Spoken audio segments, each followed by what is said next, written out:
And welcome into the GA Scumbags. Down to man this week with Eli being, I think he had work related stuff. He couldn't be here. So it'll be me and Noah manning the pod this week. But 7 weeks, Noah, till football is back at Wallace Wade and the Elon Phoenix are just running it down our throats. Uh, and so if you were here last year, you know this is about the time where we'll starting this week all the way through football season. There will be a pod out every week. From now till the start of the season, we're going to bring you position breakdowns, kind of preview the season, a little stat game. But Noah, starting this week, what are we running down? Well, scumbags, welcome in. Year two of position breakdowns and kind of the preseason hype pods for Duke football. And we're starting it out the scummiest way possible, and that is with the big uglies, with the O line and the D line. Really looking forward to this episode. There's so many positives to touch on, which is hard to believe how far we've came. If you guys remember last year, the offensive line, defensive line podcast, half of it was very positive, and half of it was just us pretty much claiming we were going to have a bunch of paraplegics on the offensive line. That offensive line truly showed us up. Jeff Nord and company truly showed what an offseason of work can do when you just kind of buy in and believe. Also, before we dive too far in, I just want to say thank you to everybody for all the love on the Dwayne pod. We really had a great time with that. Going to be bringing you guys more stuff like that. All off season, felt like we really had some good things rolling, and year two is going to be even better when it comes to regular season. But jumping in, we're going to start on the O line. As we already stated, Jeff Norrid is in year two on that position as the O line coach. Last year, Duke, 3.2 yards per carry. Ouch. 92.5 yards per game rushing. Bigger ouch. Ouch. And gave up 12 sacks all season. Not an ouch. 1 sack a game average, we'll take. Yeah, I couldn't find the exact ranking, but I remember it was like we were top 10, I think, in like sacks allowed on offense, which is funny because if you go back to the last preseason, we thought Duke was going to be the polar opposite of this. We thought the run game was going to be stellar, and we were like, Malik Murphy's going to be fending for his life back there. And then the run game was very shaky, to say the least at times. And then the pass protection was just, phenomenal. Like Malik had time to throw all year long. There were very few games where it felt like the offensive line didn't have it together pass pro wise. Now, I did feel like in games where the offense in 24 grew a 2-score lead, I felt like the offensive line's protections and things started to get just about as sloppy as some of the defenses play, which made a lot of our games last year a lot closer than they ever should have been. Virginia Tech, the Wakes of the world, things like that. NC State, even, we should have beat them by 29, not by 19, you know. So those are just some points on that. Running the ball is important regardless of who your quarterback is. I don't care if it's Darian Mensah. I don't care if it's Tom Brady. I don't care if it's Anthony Boone. It just doesn't matter to me. Duke this season has got to do a better job figuring out how to move the football on the ground. There's too much talent in the running back room, and the offense in itself to open up the way it needs to has to have a running game. And that really is part of what killed us last year. And we're saying killed, like Duke didn't go 9-3. All the props in the world. But we're in a position now to talk about Duke football in ways we never have before, and expectations, positive lights, things like that. How to be 9-3, 10-2, 11-1, undefeated. How to take those steps to climb up the chain. Tyler, I know you've got some key guys we're going to be speaking on before we kind of dive in further, kind of just give everybody their stuff here. Yeah, like and to preface this, when we get to like the predictions episode stuff, we'll kind of dive more into stats. We just want to make sure, like, we're going to run through the roster here. We want to give every single player on the roster their flowers. Like, hey, they earned a spot on Division I football team. They deserve to have their name called out every once in a while. So a lot of these guys, it's going to be a quick, like, hey, he's on the team, kind of here's a little bit about him. There's like 100 names between offensive and defensive lines. So we don't want to make this a 6-hour running pod of like breaking down every single guy's like life story and stuff. But to start with, we'll run through some of the new faces coming to Duke. Only one transfer this year. Jordan Larson. He's a redshirt junior coming in from South Dakota. Not South Dakota State, but still South Dakota, pretty respectable FCS program. For those of you that don't know, they were in the semifinals last year of the FCS playoffs. He made 13 starts at guard for him last year, which conveniently enough, when we get to later, it's going to be a big help. Last year, as an offensive line, South Dakota ranked second in tackles for loss allowed. They were sixth in rushing offense, ninth in sacks allowed, and he has played over 1,000 snaps. So he is the only transfer coming in, but boy, that is a substantial get from the snaps perspective. He's won, even at the FCS level, he's won, and they've been productive. So that's a big feather in the cap that's going to go not recognized as much as it should, I feel like, for Manny. 2 years of eligibility left for him as well. And like you were just saying, over 1,000 snaps played of hard-nosed, run the football like offense. And when we're trying to make that leap into becoming more of a powerhouse, a well-rounded football team, that's a needle mover guy that can come in and make an impact. Next up, another new face getting into recruits now. As Tyler stated, only one offensive line transfer.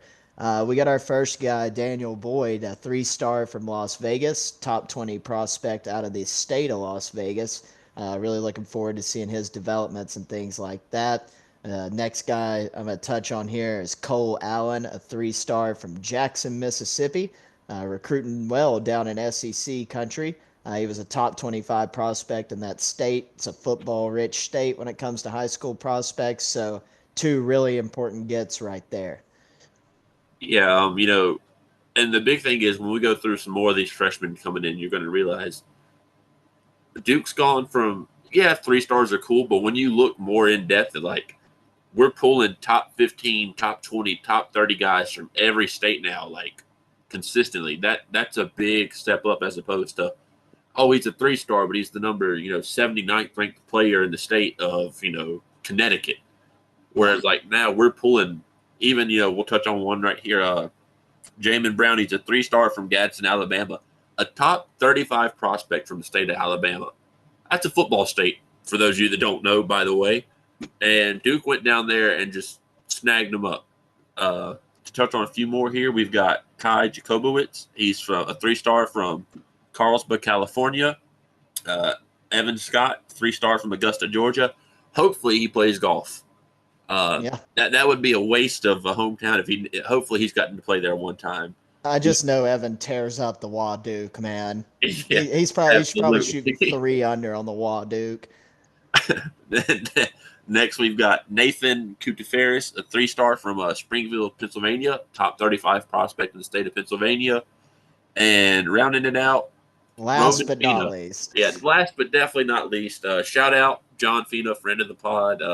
Bruno Fina, who plays at Duke now, we'll get to later. He's got a younger brother named Roman, 3-star from Tucson, Arizona, top 15 prospect from the state. Roman's coming in this year as a true freshman. So, Roman, welcome to Duke. And just real quick, like, make yourself familiar with some of the freshman guys.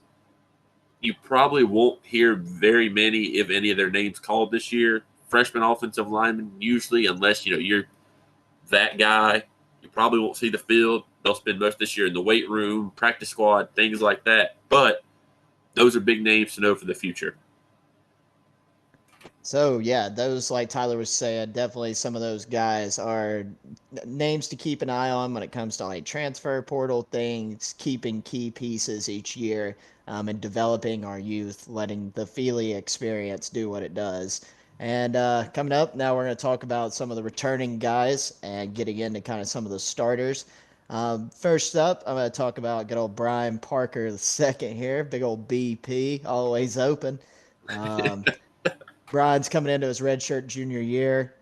He's racking up preseason awards like crazy. Pro Football Focus's, USA Today's, ACC, Phil Steele, you name it. Brian Parker's on a list. whether it's first team, second team, third team, fourth team, or an honorable mention. That's a huge deal. There's a lot of hype around him. Brian Parker's kind of coming into what could be, you know, like a Matt Skura late in his career kind of year, where like an anchor, a guy that's just vocal, great leadership, kind of built to lead, and the talent kind of works with it. So really looking forward to seeing what Brian Parker does this year. Looking forward to seeing that stock just keep rising week after week. Yeah, absolutely. Like one of the big things about Brian here, and for those of you that don't know, On3 has him ranked number 54 in the country out of all players for this year coming up out of their top 100. And another big thing, he's a redshirt junior. So mind you, he's got this year and next year still if he wants to play at Duke. He's already played 1,500 snaps for Duke. So like the experience is there. One thing you're going to see when we go through some of these returning guys versus last year is the number of snaps that they've all played, and now they've played together.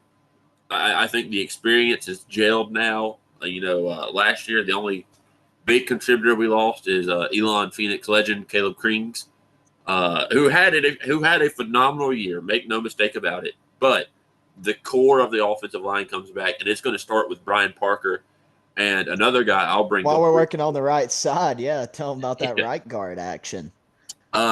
Right guard this year, most likely for Duke, will probably be either we've already touched on our boy Jordan Larson, or for those of you that follow Antonio Brown on Twitter, famed Duke football player, got cracker of the day once upon a time, Micah Sahakian. Micah came in last year from Cornell. Didn't see the field a ton. Towards the back end of the season, he got in the last 4 or 5 games of the year. But all you Very know injured Micah preseason is he's a hoss. He's played over 1,800 career snaps, by the way. So if you thought Brian Parker's 1,500 was impressive, Micah's played over almost 2,000 collegiate games of football, or 2,000 collegiate snaps of football.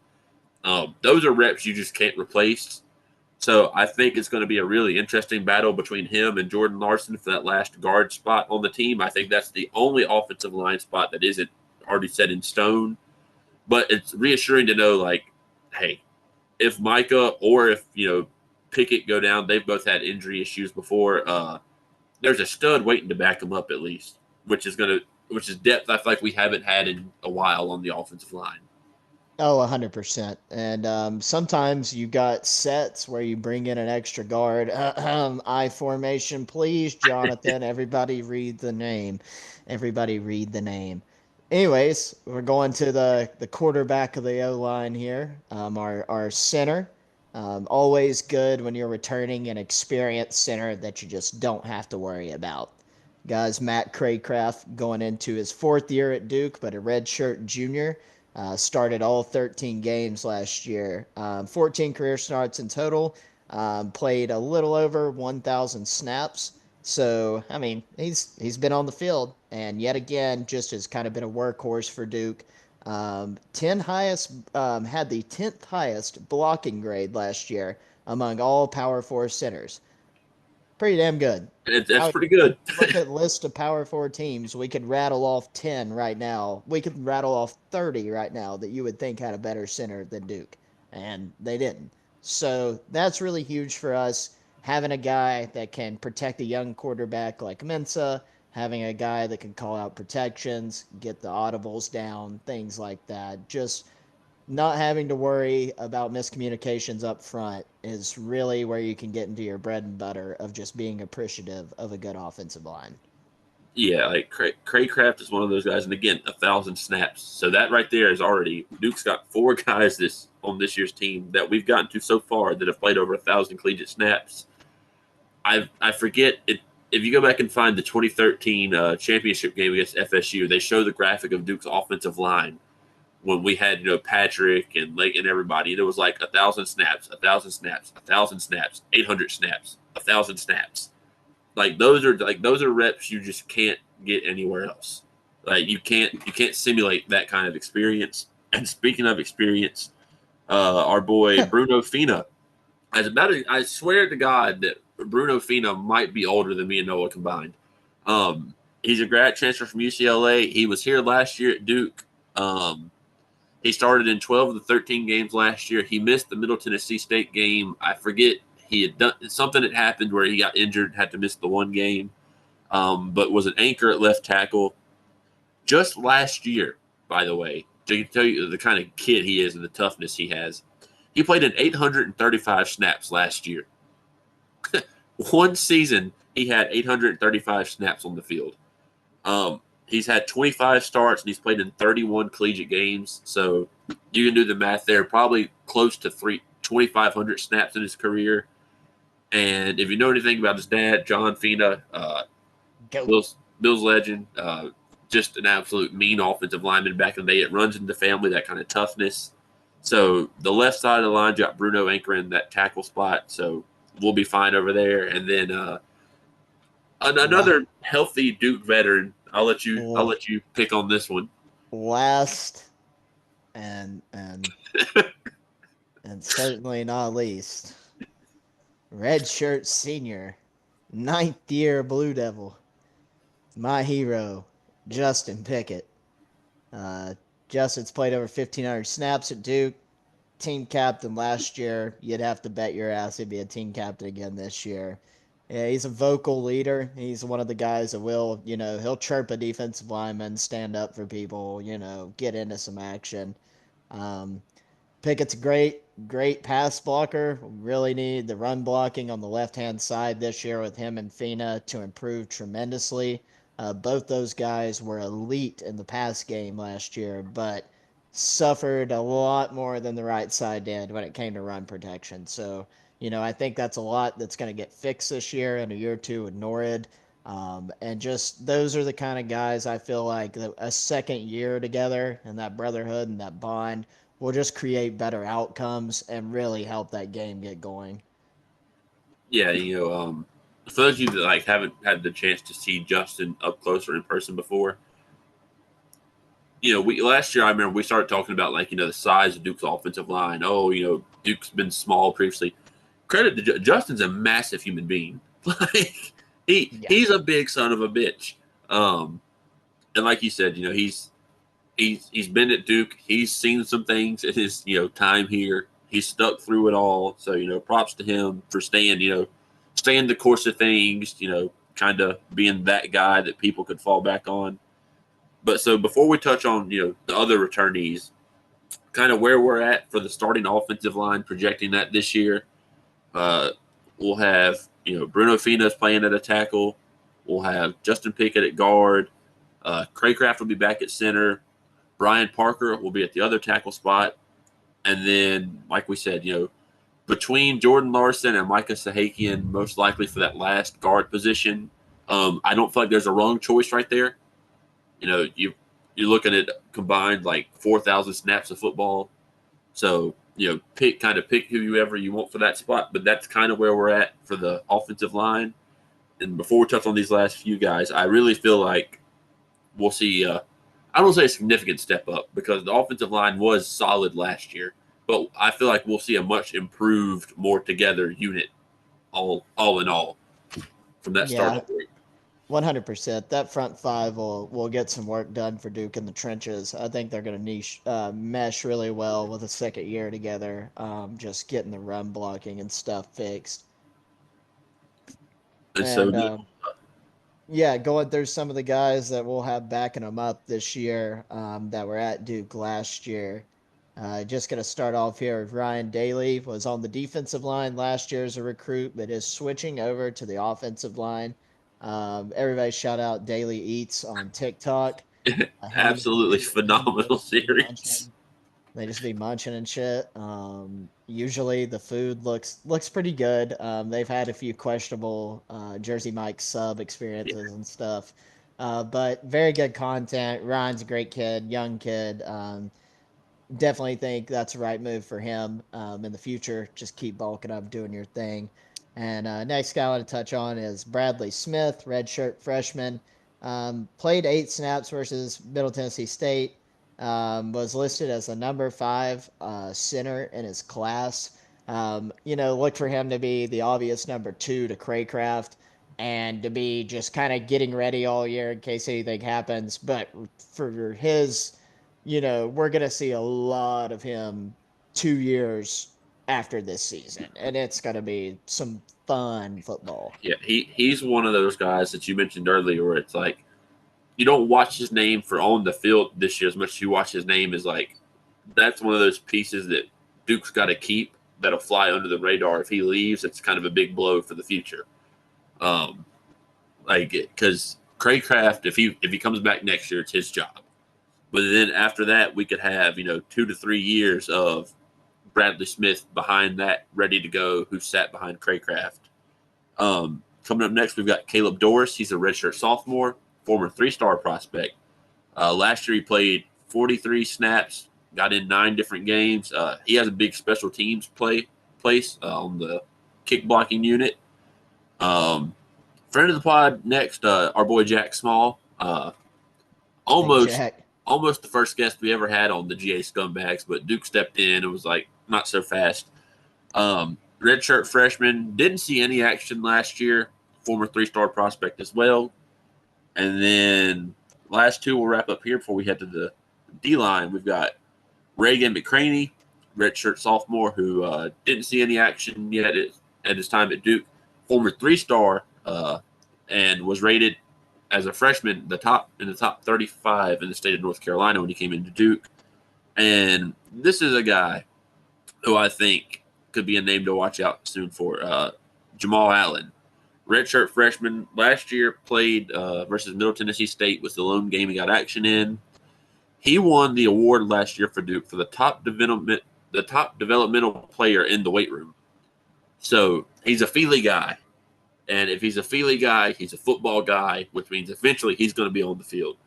That means he's got a great work ethic. So he might be a name to watch, kind of get some more snaps in his increased role this year. And yeah, that's kind of the offensive line. Before we touch on the defensive line, we're going to start bringing back these random bullshit fun top tens, just to throw out some old Duke names for people. Noah, I'll let you kind of touch on our top 10 this year if you'd like. Yeah, so kicking off, all of our top tens are usually themed. Some of you probably remember last year, WWE, things like that.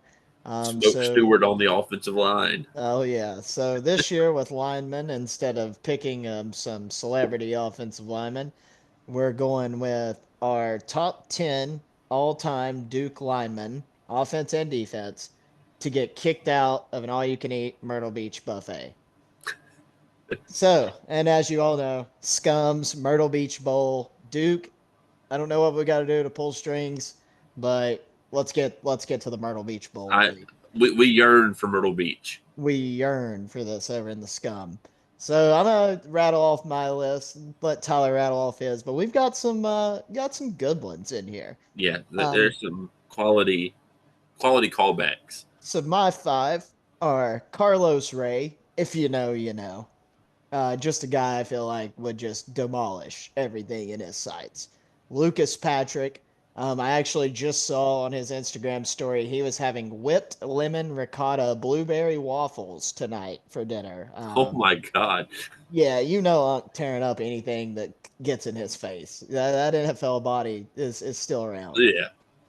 And then big old Tanner Stone. I don't know why that name came to mind. But Tanner Stone just always felt like larger than life whenever I was like younger. He was just so big and like tall, just an animal. And I've got 2 bag pulls for you here. Well, actually, just one. Sorry, I already gave you my other one. Jamal Bruce. People remember a guy that used to play for Notre Dame named Stephon Tuitt, who wore one of the coolest face masks in college football history. Had like 16 crossbars, like 20 going down. Meanest son of a bitch to ever play the game. And really good in the NFL too with the Steelers. But before there was a Stephon Tuitt, there was a Jamal Bruce. And Jamal was Duke's version of it. And he was an integral part to how good our defenses were back in like the winning years of Cutcliffe, 13, 2012, things like that.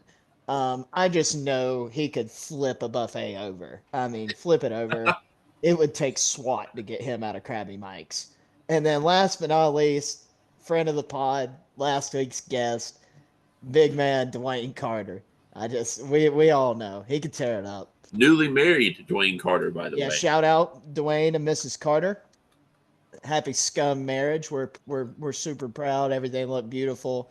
Really awesome to see. Really great story. And the fact that you came on the pod the weekend of your wedding, Yeah, just unreal. We appreciate you more than you know, man. yeah, we'll forever be in debt to Dwayne for that. But so real quick, my list, couple of quality ones. First off, how can you not mention Duke lineman and our boy Kobe Cofield? For those of you that don't know, that's a massive individual. For those of you that weren't around back in the early Cutcliffe days, kind of 2010 years, our boy Kobe was 6'4", 310. Like enough said. Following my theme of big men that can eat food. Current Green Bay Packer Jacob Monk. Shout out Stanley Monk. Shout out the whole Monk family. Just like some of the nicest people in the world. Jacob, had a really good year for Green Bay last year. He's gonna, tear it up again this year. But 6'3", 308. I've tailgated with Stanley a few times. They know how to eat. Like They can party. they know how to have fun. And then we got Derek Tangelo. Bag pull there. Yeah, like phenomenal defensive tackle for Duke during some of the later down years. 6'2", 307. You mean tell me that man can eat some crab legs? And these last two, kind of for a different reason, why I put them to get kicked out of a buffet in Myrtle Beach. R.J. Oben was a dog before he left to go to Notre Dame. Just absolute freak. He'd be the kind of guy, like you said, flip over some shit just for fun. And last but not least, Duke legend Kenny Ananiki. Shout out 84, man. Yeah. Kenny Ananiki was wild when he played at Duke. Like, I'm willing to bet he probably has been kicked out of buffets at some point in time, if not several. He's taking He's taking them plates for 6, man. That's a touchdown every time. Every time. He's probably spiked a few dinner plates at the buffet just for fun. Reminds me of that one commercial where it's like, get your cold cuts. He just slams that shit. That was Kenny Ananiki at Krabby Mike's, man. Just slamming soft shell crabs on the ground. And like, where else do you get content like that right there?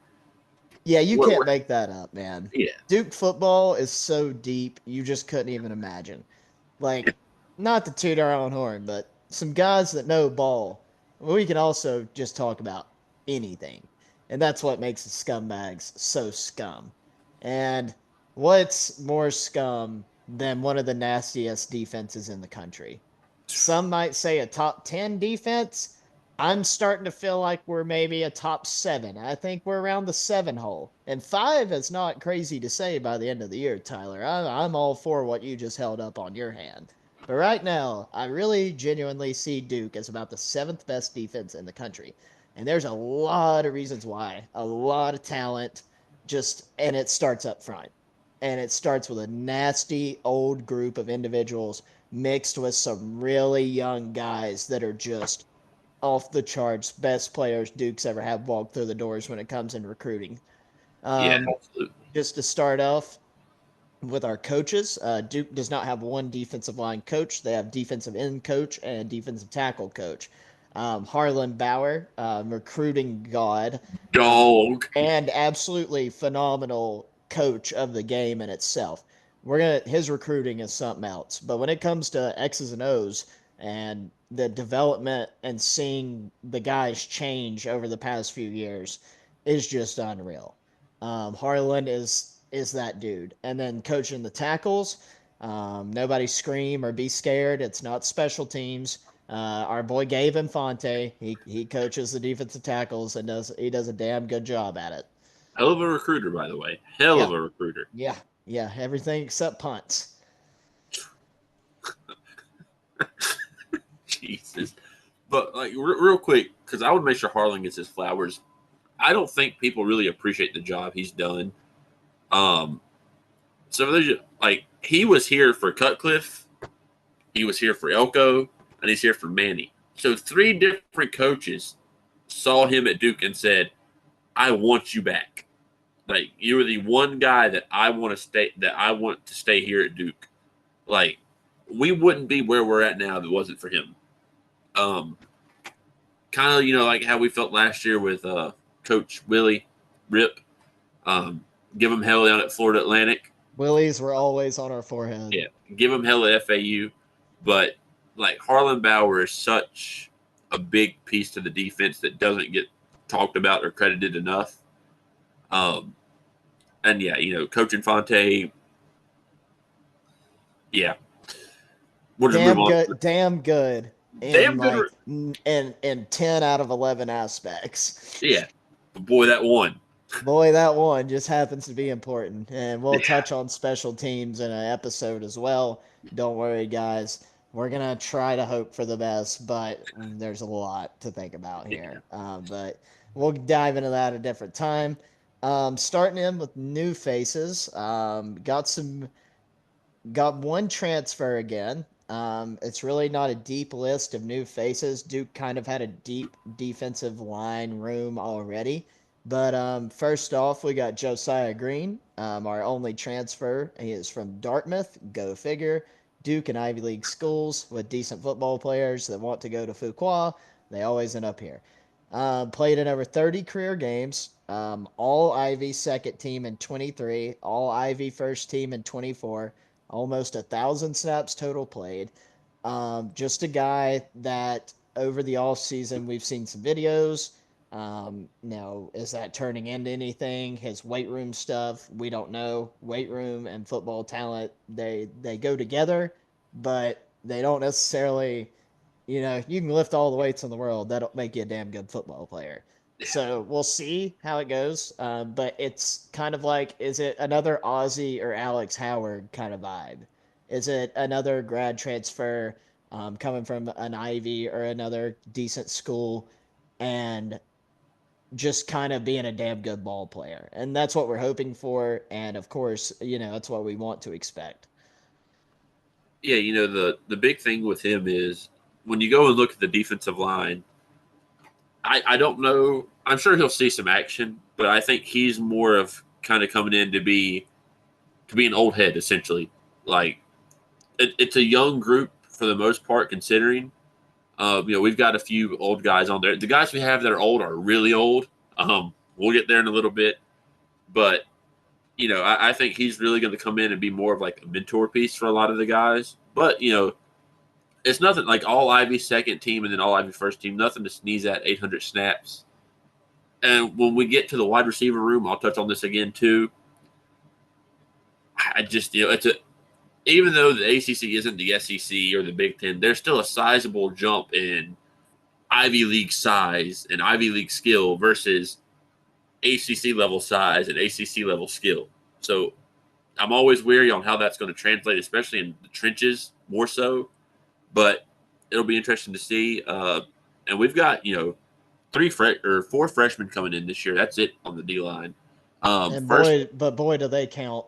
Yeah, like the ones we've got are really worth something. We'll start with apologies. We were not English majors here at the GA Scumbags. So let's just get that out of the way. Bariate Kara, he's a 4-star prospect from Loganville, Georgia. So football state. The number 38 recruit from the state of Georgia, and he's a top 30 defensive lineman coming in nationally. And you would look at that and normally go, wow, that guy's probably the standout of the recruiting class. It's so overlooked, it's insane, really. Yeah. Like, it's genuinely, if Duke football would have got that guy in, 2017, people wouldn't have known how to fucking act, man. Yeah, we'd give him a statue. How to act. Coming up next, and it doesn't fall off anymore. Oh, my God. Scott Bracey in the Big 2-5. Oh, Scott Bracey in this economy. You got some balls on you, kid. But, and here's the funny part is we're getting ready to get into 3 more guys, and the fall off just doesn't happen. Next up, Julius Columbus, one of the highest rated 3-stars in the country from Gainesville, Georgia. If you don't know anything about Gainesville, Georgia, they play, breathe, eat, sleep, screw, everything football. They love it. They love it. They love it. Some of the best players in the country came from there. he's going to be a stud. His tape is, I believe, tagged in his Twitter bio. Yep. He's pretty active on Twitter as well. Follows the page. Really cool guy. I believe everyone but Bryce Davis on that D line room follows the Yeah. page. So Bryce, you know what to do, buddy. But really excited to see. He reminds me a lot of a VJ in his build, except a little bit more advanced, like coming out Yeah. of high school. And next, our boy Tommy Rupley, 3-star recruit from Acton, Massachusetts. And, you might go, oh, he's from, Massachusetts. He's a top 5 recruit in the state of Massachusetts. Yeah. So say what you will about that. We're pulling a top 5 guy from the state. And last but not least, if you've lived under a rock in the Duke recruiting world,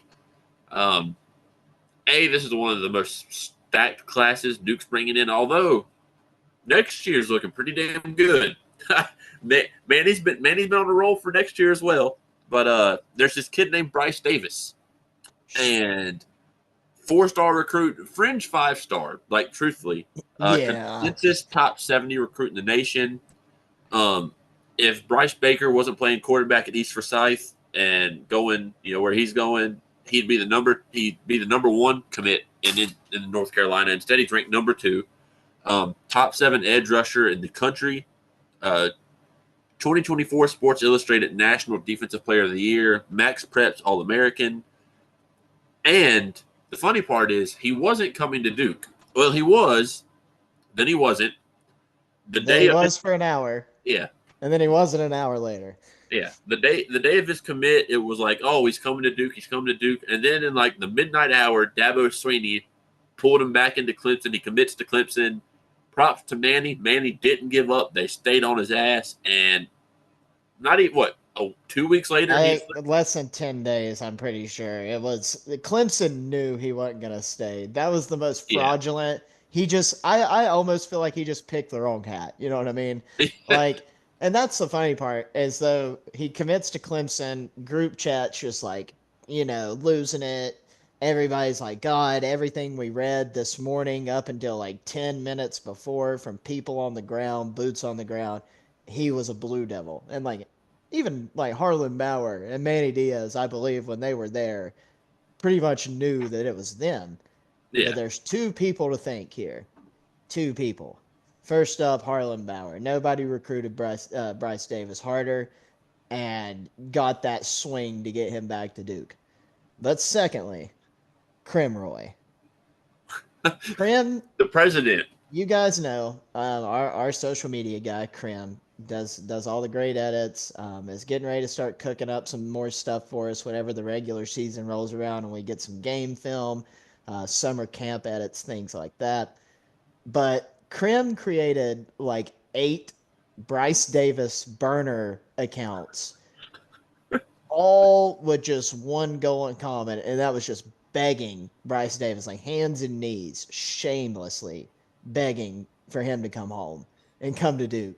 And you just have to know that guy saw those thousands of tweets Krim sent out in like 5 days and just bought back in. He just believes in it, And we are excited to have guys like Bryce Davis around. Yeah, like he is. Go ahead and make yourself familiar with the name. He's going to be an immediate contribution. He's going to see the field and a lot of it. His accolades speak for himself. Bryce Davis is going to be a name to watch this year. Probably going to make some All ACC freshman teams, and guys coming back this year to the defensive line. Duke's bringing a lot back, but they're still young. Is the funny part. But who's not young is our boy, Mr. Durham himself, VJ Vincent Anthony Jr. Redshirt senior, just true senior. He's played 36 games. He started 28 of them in his time at Duke. He's played over 1,200 career snaps. He speaks for himself out there. Like, he's the leader on the defensive line. He gets after it. He's great in the passing game. Gives the quarterbacks hell, but can stop the run and get out on the edge when he needs to. Just an all around, like, when he leaves, it's going to hurt. Yeah, and while we're at it, when we're speaking on we're speaking on the Twin Towers, man, Wesley Williams, Big Wes on the other edge. People don't realize Duke has like two of the top like 10 pass rushers like in the country on Yeah. their staff. I'm like, we might have the best edge unit in the country. And I don't talk about Duke football like this. Everybody that listens to this pod knows we are as pessimistic and as hurt and just brutally beaten by Duke football as people can be. And that has made us worldly when it comes to how we think of it.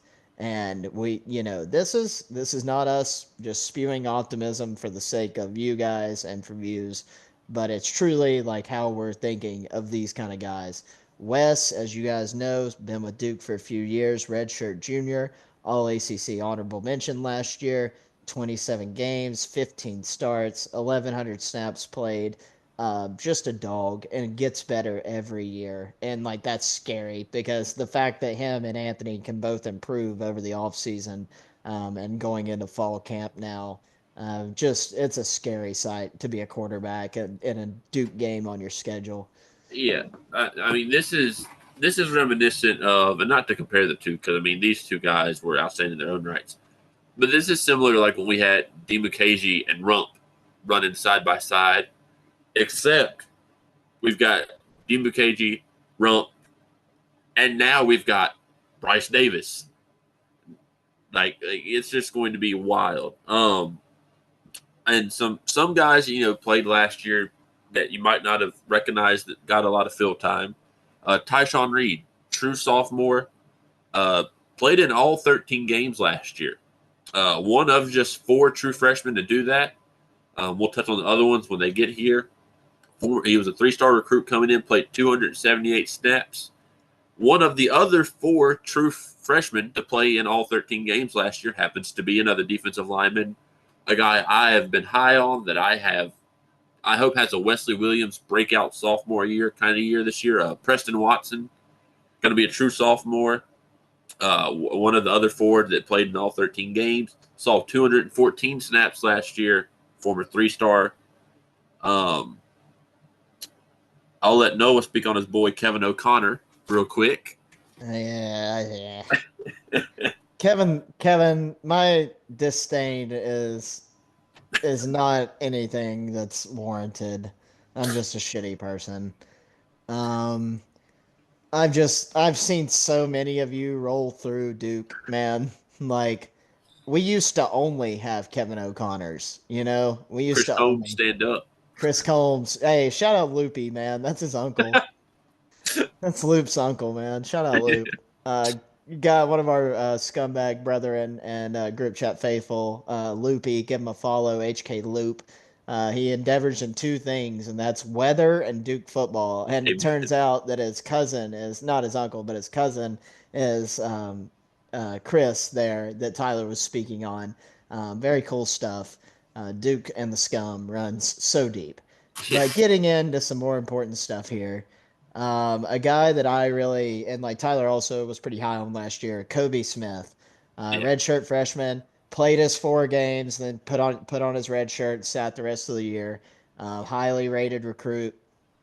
He's gonna cause some havoc over the next few years. Just a super athlete. I'm really looking forward to seeing what he does this year, alongside with Samaj Turner, redshirt sophomore. Appeared in a couple games for Duke last year. Former 3-star recruit. He's kind of a taller guy, a little lankier. I feel like he could be a good rotational edge piece to throw in on some passing situations and things like that. Yeah, absolutely. And real quick, so we've got Jalen Carl, redshirt freshman. Didn't see any action last year, but played at Southwest Guilford High School. So I'm familiar with him a little bit.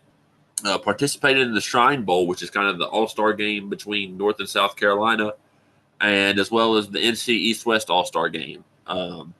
Next, we've got Desmond Aladuge, redshirt sophomore. Played in 8 games last year, saw 99 career snaps. Or correction, saw 7 games last year. Played 8 games his freshman season. Former 3-star recruit, 99 snaps, probably a name that expect to see a tick up in playing time. Redshirt sophomore David Anderson, Has played in 16 games and 201 snaps. Played in every game last year as a redshirt freshman. Former three-star recruit coming out of Duke.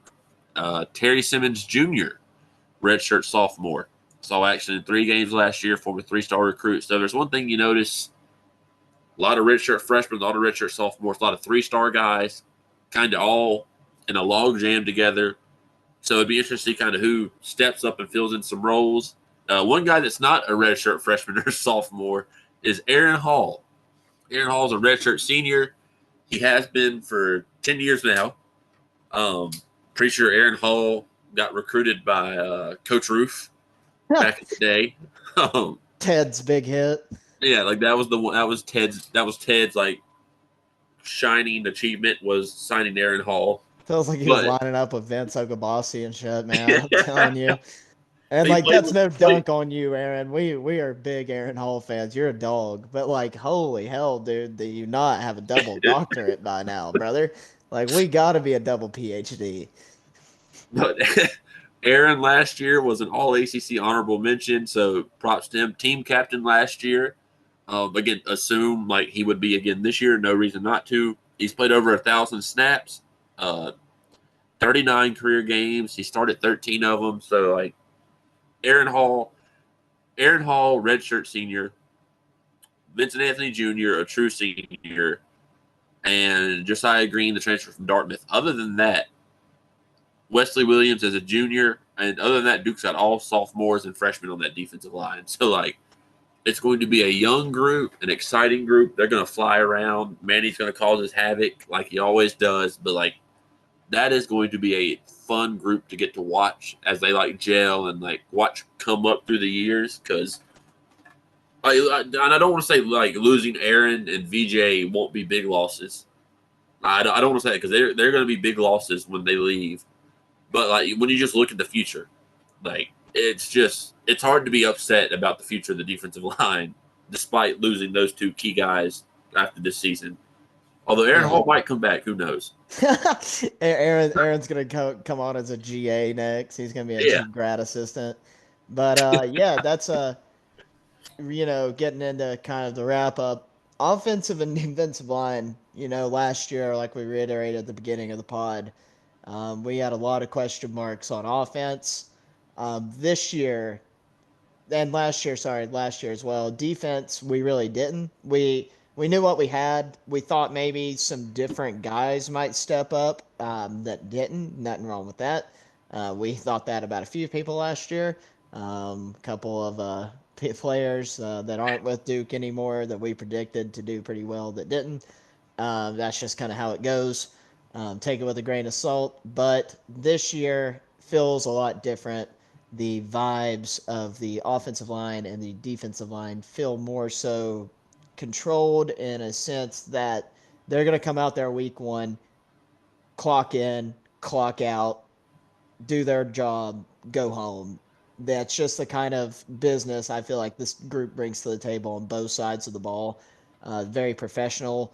I think they're some of the more elite groups that Duke has right now, as well as some of the better groups in the country. And like we were talking about earlier, offensively, if Duke finds a run game, and defensively, if they can find a way to stay on the gas a little bit later into the games, there's no reason both groups aren't ranked real high at the end of the year. There's just no reason at all. Yeah, like you said, outside of probably the secondary, I think our secondary, without even getting to that part of the season yet, I think that's going to be our best aspect of the team all around. I think our secondary is just filthy.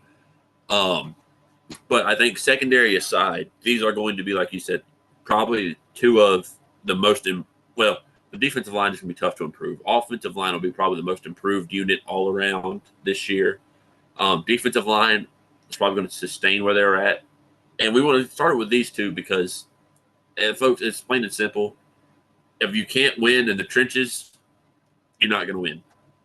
It doesn't matter if Anthony Boone, Cade Klubnik, Tim Tebow, whoever played quarterback at Duke last year. With the lack of run game that was struggling, or have we given up, 2-3 sacks a game? You're just not going to win when you can't protect a quarterback and you can't run the ball. Conversely, on the other side, you can't win if you can't pressure their quarterback. So we wanted to get both of these started off, and we're ecstatic about both those rooms. Next week, hopefully, we'll have Eli back. We'll touch on the two more scummy positions for you: tight ends and linebackers. That'll be a really interesting conversation. Nicky Dalmolin's gone. Rip. Rip Nicky Dalmolin. So Rip Duke Mrs. Dalmolin's vape. Hopefully Jeremiah will be back this year. Fuck you, Northwestern, for taking his legs out from him. I'll never forgive you for that. But I'll never forget that following pod, man. I've never been so passionate about much. I mean, honestly, I feel like I've never gave that much effort to much in my life outside of And as much as we just talked about Bryce Davis being possibly the best recruit Duke's ever gotten, when we get to linebackers next week, make sure you tune in because we're going to talk about possibly the second best recruit Duke's ever gotten next week with the linebacker. And a guy you could argue was probably also better than Bryce. You know what I mean? Shout out Mr. Gompers for following us the other day. That was out of nowhere, so big shout out to him for that. Oh, I'm like a little schoolgirl, bro. I'm just clapping and shit. But yeah, so from this point forward, hopefully this comes out Friday-ish sometime.